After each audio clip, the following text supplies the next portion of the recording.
My mom told me, "Give your sister $50,000 or there's no wedding." When I refused, she slapped me so hard I ended up in the ER with a concussion. After that, I didn't beg or apologize. I did this. A month later, their perfect family image started to collapse. My name is Megan, I'm 32, and I work for a big development company in Columbus, Ohio. I do all the presentations, build visual reports for investors and city officials, pick everything from fonts to renderings so it all looks expensive, convincing, and finished on time. The job isn't exactly a spa day. One week my boss is texting at 3 in the morning, the next a project falls apart the day before a pitch to the mayor. But I love what I do. There's logic in it. Taste, order. Ryan and I have been together for 5 years. We met when he joined the project department. Back then we were still in the old office in a tired brick building on Main Street downtown. At first he seemed too proper, even boring. Then the whole company went to Chicago for a national urban planning conference. That's where it all started. He turned out to be the kind of man you feel safe with. No circus. Today is our engagement party. We've rented a cozy restaurant just outside the city. Everything is exactly how I wanted it. Real flowers, steady candles, music quiet enough that you don't have to shout. Not flashy, but tasteful. I look at Ryan, tall, calm, warm eyes, and catch myself thinking, so this is that thing they call women's happiness. He's holding me by the waist, saying something low in my ear, and it feels like even the air in the room is breathing with us. At the tables, our friends, co-workers, a couple of college girlfriends, Ryan's parents, and even his cousin who flew in from out of state. And of course, my family. Although in my case, family is more of a legal status than a feeling. My parents, Karen and Mark, picked a table closer to the entrance. They sat like they'd wandered into the DMV by accident.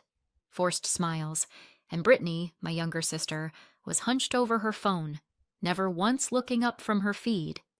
Standard. Her entire life is Instagram stories and cupcakes. I've lost count of how many iPhones she's burned through. We were never close, and it only got worse over the years. I tried not to notice these little details. It was my night, and I wanted to think about me and Ryan, about our love and our bright future. But then my mother stood up. She tapped a spoon against her glass. "Friends, a moment of attention," she said with an unnaturally soft smile. "First of all, congratulations to Megan and Ryan. We wish you happiness, love, respect, all the good things, so you don't end up like some people. Big wedding, huge debt, and then you're back living with your parents in their guest room." Applause, clinking glasses. I gave a polite smile. So far, nothing catastrophic. Then Mom kept going, and it wasn't warm anymore. Thank you, my dears. At this solemn and important moment, Mark and I want to make an announcement. The money we once set aside for Megan's wedding is going to be given to Brittany instead. She needs it more right now." The room went quiet. So quiet I could hear a waiter's shoe squeak. I stared at her. "Mom, you're joking, right?" I asked, smiling stiffly.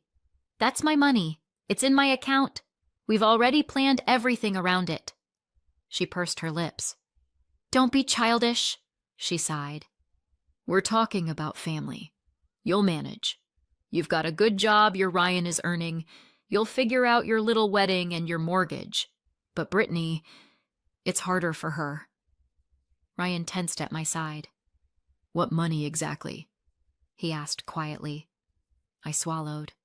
I knew what she meant, of course, but I hadn't expected this. "The $50,000 we saved for Megan," my mother announced to the room. "From when she was in college.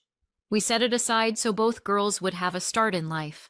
But Brittany's situation is different. She lives much more modestly, she doesn't have such a salary. Her fiancé is trying, but it's tough. So we decided it'll be fair if Megan gives the money to her.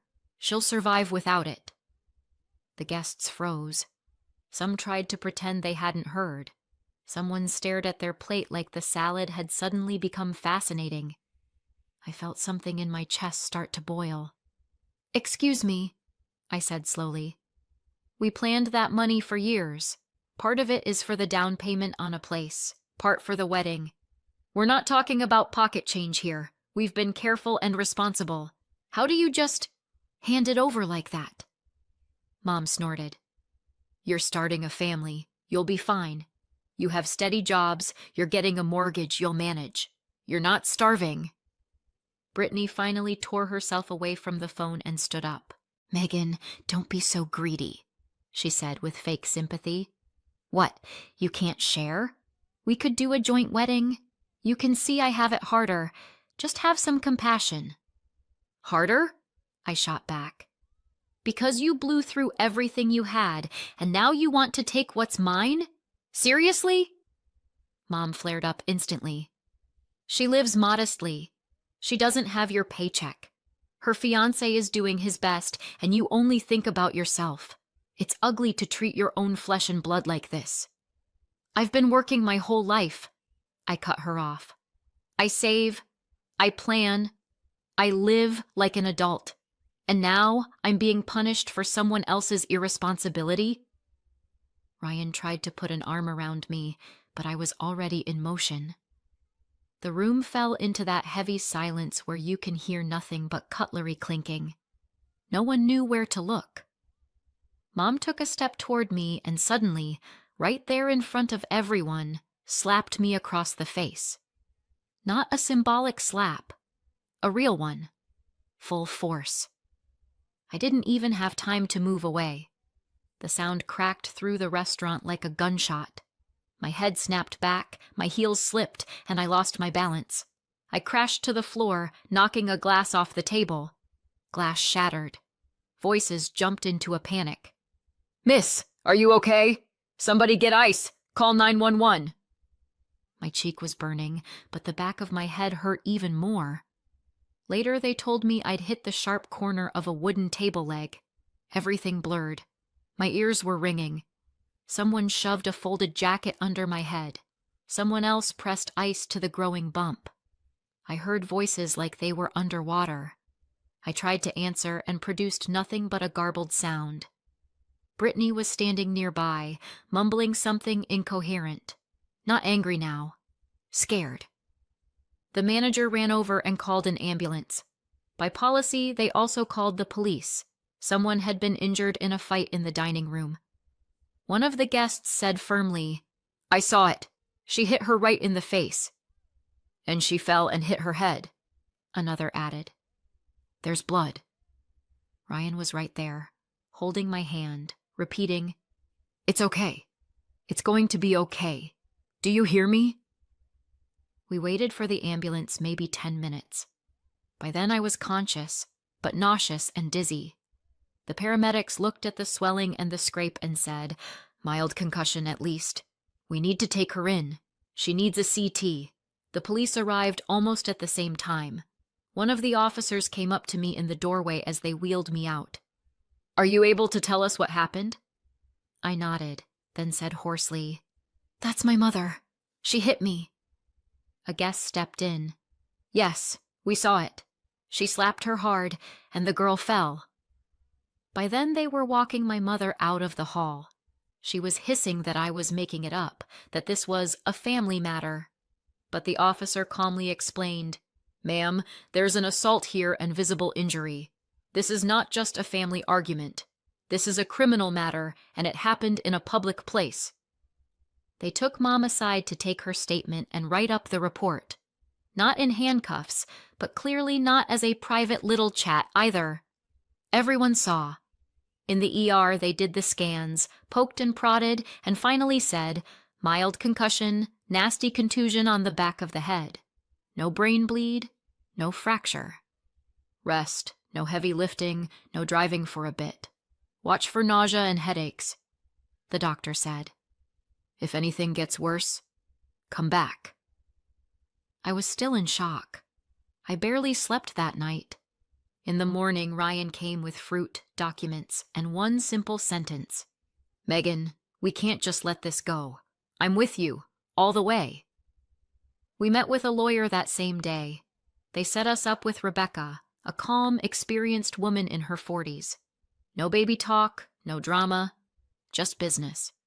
She skimmed the police report, the ER paperwork, listened to us, and nodded.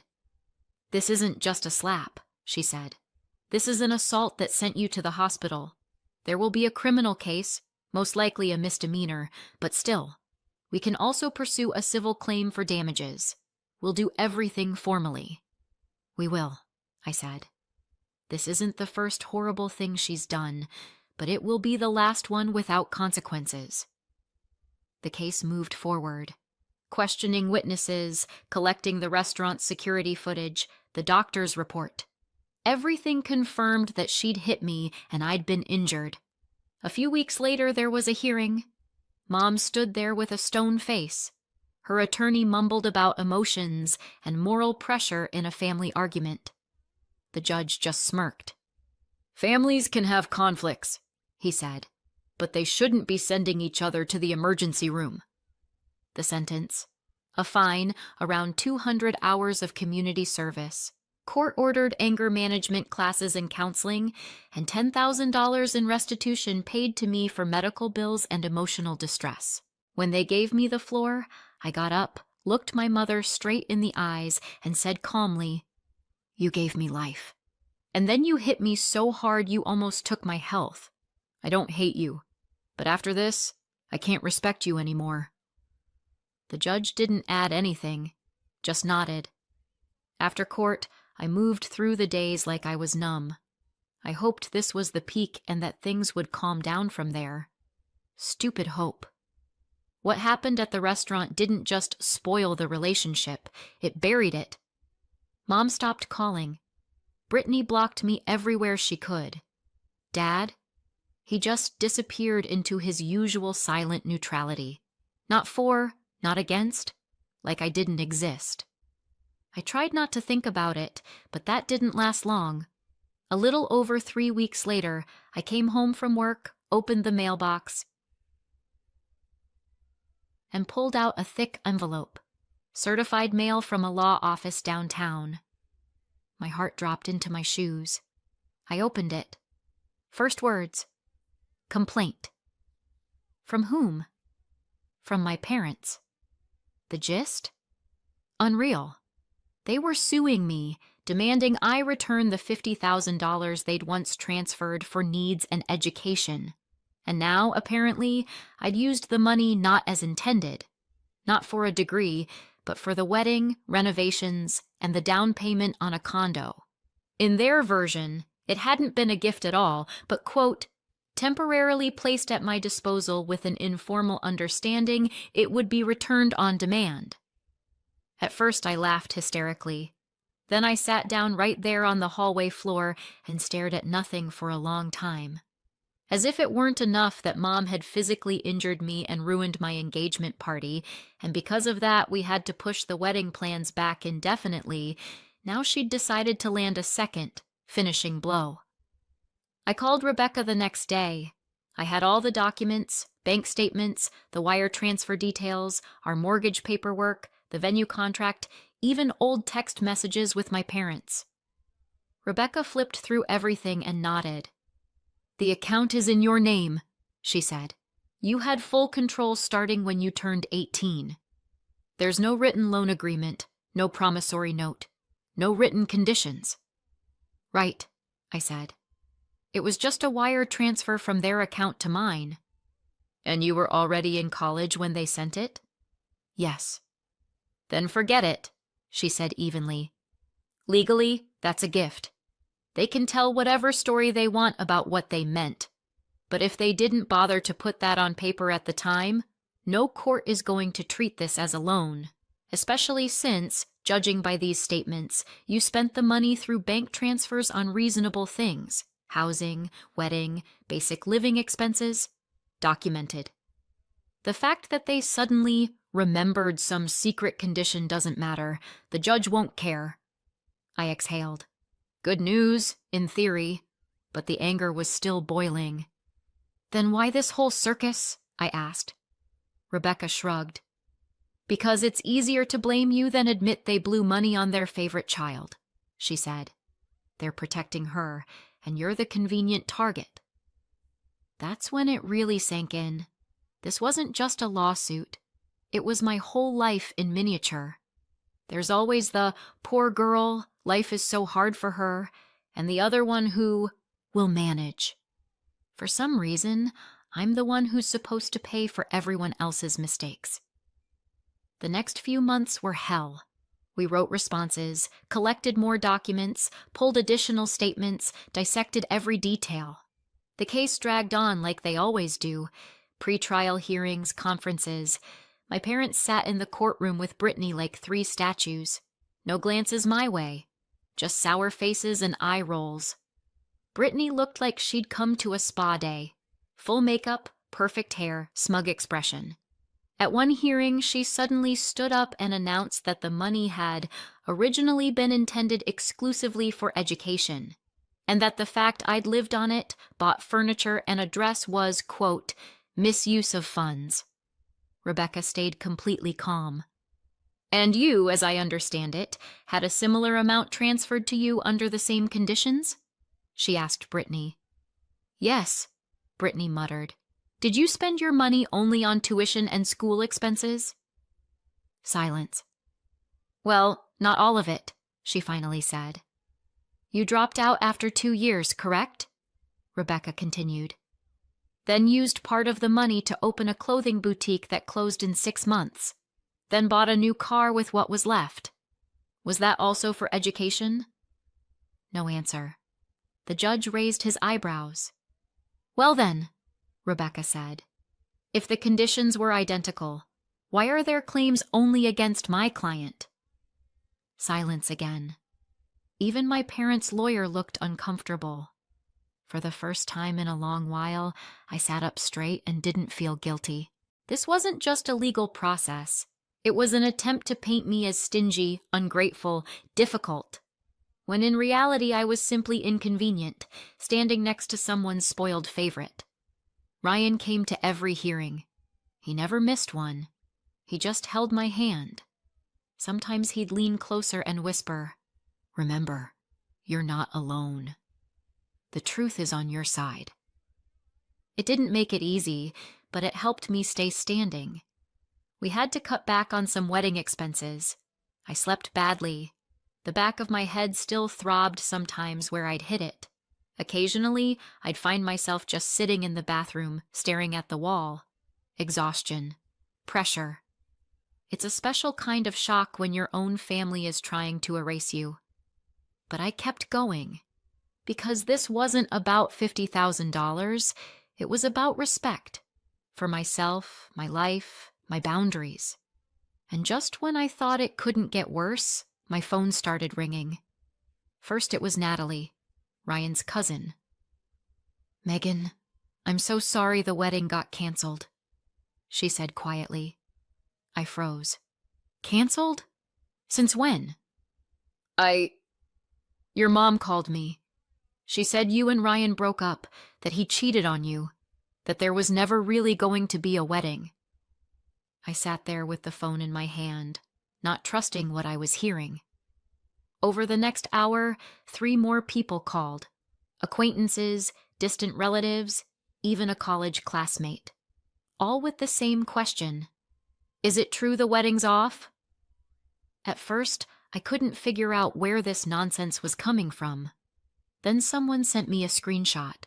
Apparently, I had emailed everyone personally saying there would be no wedding. The text was clumsy, but the writing style was close enough to mine to be creepy.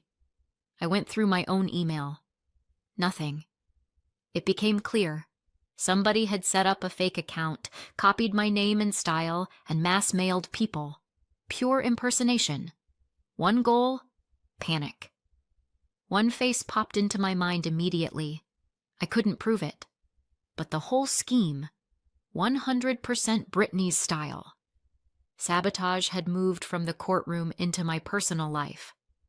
I called Aunt Linda, Mom's sister, one of the few relatives who hadn't jumped headfirst into this family circus. "I was just about to call you," she sighed. "Your mom's been telling everyone for a week that you and Ryan broke up, that he cheated on you and you lost it. She keeps repeating there was never really any wedding planned. It was all in your head. I leaned against the wall. At first I felt sick, then just disgusted. Why is she doing this? I asked, already knowing the answer. Because she's protecting Brittany, Aunt Linda said quietly. She's always covered for her, even when Brittany did downright crazy things. I love your sister, but your mom is like a bulletproof vest between her and common sense, and now she's dragging you down so Brittany will look okay. Those words hit harder than any court document. My own mother was wrecking my reputation to polish someone else's. That evening, Ryan came home, saw my face, and immediately asked, "What happened?" I showed him the fake emails, told him about my conversation with Aunt Linda. He clenched his jaw. "Yeah, I figured," he said. "Your sister messaged me too." He picked up his phone. "She says she has proof you cheated on me," he said. "Look." He turned the screen toward me. Pathetic, badly photoshopped pictures. My face glued onto some stranger's body next to a random guy. The lighting was all wrong, my neck twice as thick. It would have been funny if it wasn't so vile. "Of course I didn't believe it," Ryan said. "But can you imagine? She took it seriously enough to send it to me. She's already shown it to your parents." That's when we sat down and said together, "Enough." We hired security for the wedding, showed them photos of Brittany, my mother, and my father with clear instructions. Do not let these three in. No exceptions. Did it hurt to do that? Yes. But after everything they'd already done, I wasn't about to risk the most important day of my life. On our wedding day, I woke up with a strange mix of joy and anxiety. We picked a modest venue at a small event space with a garden about half an hour outside the city. A little lake, wooden arch, string lights, white chairs on the grass.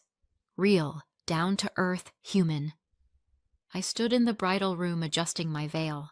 Guests were already arriving, and my heart was pounding like crazy. We'd planned for everything. 2 guards at the entrance, 1 by the side gate. And still. Around 2:30, someone knocked on the door. One of the guards came in, lowering his voice. "Megan, we just stopped a woman trying to come in through the service entrance," he said. "Matches the photo you gave us of your sister. She's got a can of red spray paint in her bag." I froze. Wedding dress. Guests. Flowers. She wanted to ruin it. "Was she alone?" "Yes, calm as could be. Said she just mixed up the entrance." He showed me a still from the security camera.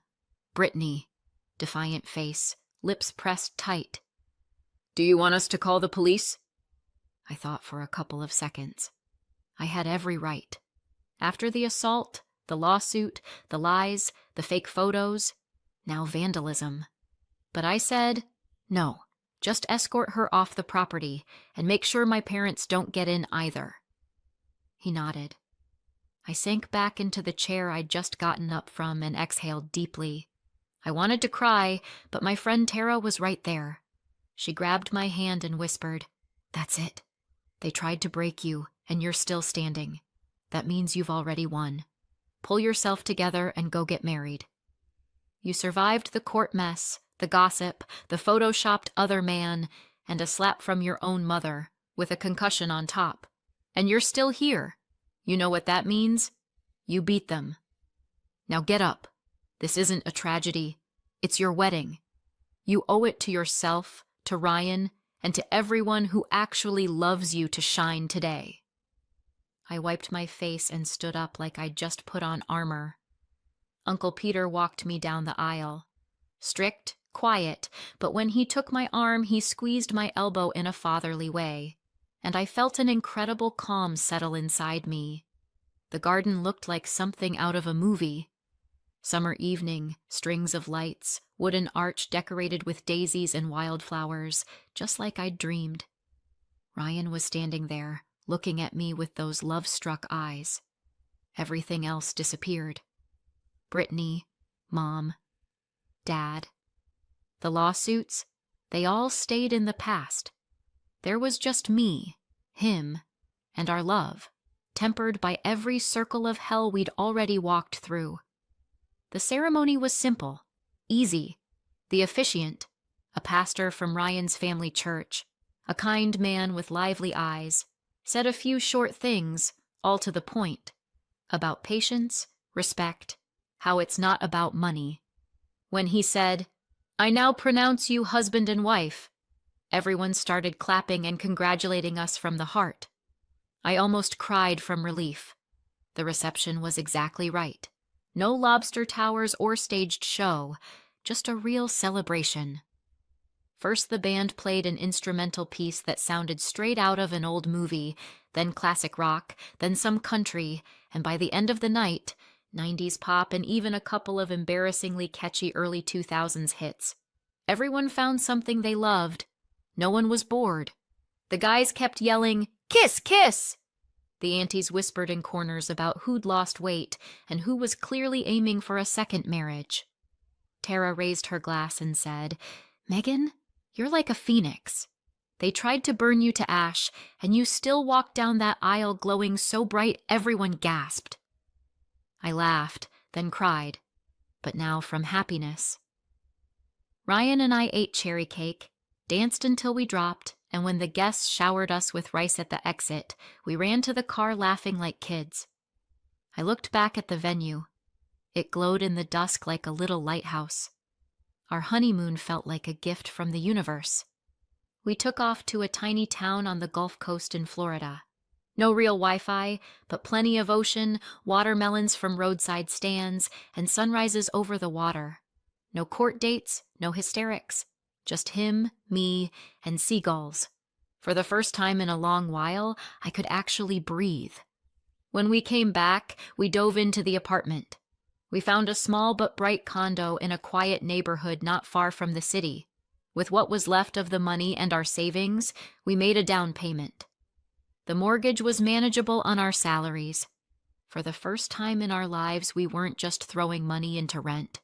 We were paying for our future. Not a mansion, but cozy, comfortable. What else do you need?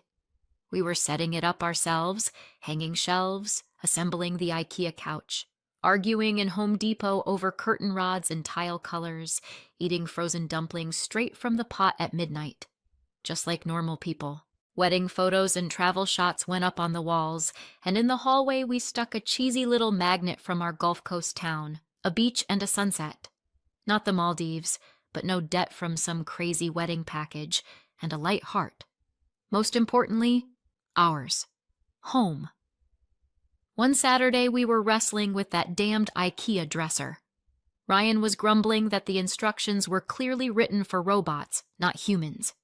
Then he suddenly chuckled and asked, "Who do you think will be the first person to stay over here?" I froze for a second, looked away.